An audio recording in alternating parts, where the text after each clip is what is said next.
Have you ever been stuck between a rock and a hard place yet managed to find your way out? That's the situation many voters are put into when they can't stand behind either candidate during an election. Personally, I decided to start looking at minor parties 8 years ago, and their numbers are steadily rising. A few reasons to consider minor parties is that spiteful voting, or voting for the person that you don't want to win as opposed to the person you do want to win, really doesn't benefit anybody and can actually be detrimental, as well as giving more parties more of a major platform, on top of having a minor party possibly more accurately encompassing all of your beliefs as opposed to just some of them. So the first reason you should stop voting for the lesser of two evils, or spite voting, is that it doesn't benefit anyone, and it can be detrimental to you and the group of friends and family that you surround yourself with, as it doesn't really cover all of your guys' beliefs fully. If you're not gaining anything from either candidate winning, why not look at that third or fourth party? Monmouth University Polling Institute said that 57% of Biden voters were happy that he won, while 73% were happy Trump lost.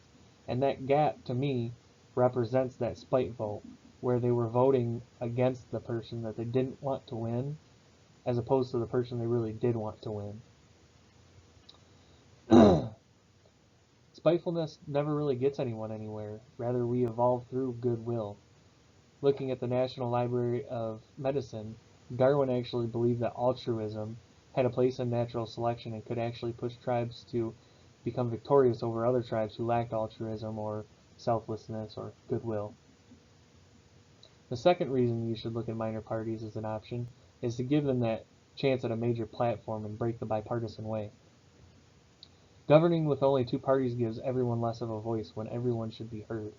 If you've ever found yourself looking at a candidate and thinking him or her have most of your beliefs on their platform and you mostly agree with them, that's a lot of the situation that people face a lot today, and that's not really fair to you or anyone else around you.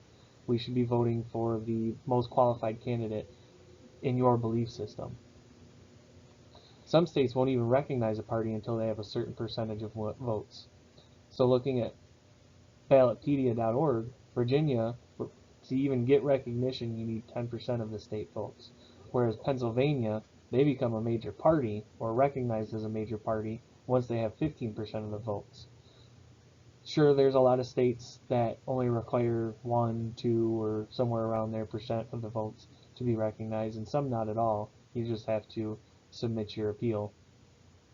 But for those states that do require it, we need to be the example and lead them to pursue other candidates outside of the bipartisan election that we're used to.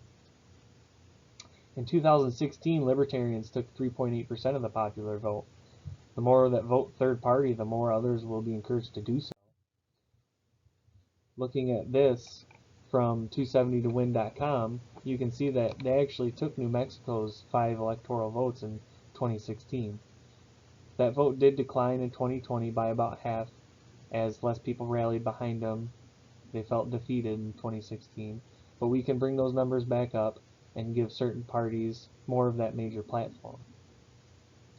The last reason you should stop voting out of spite is that you may find a minor candidate that represents your beliefs more accurately.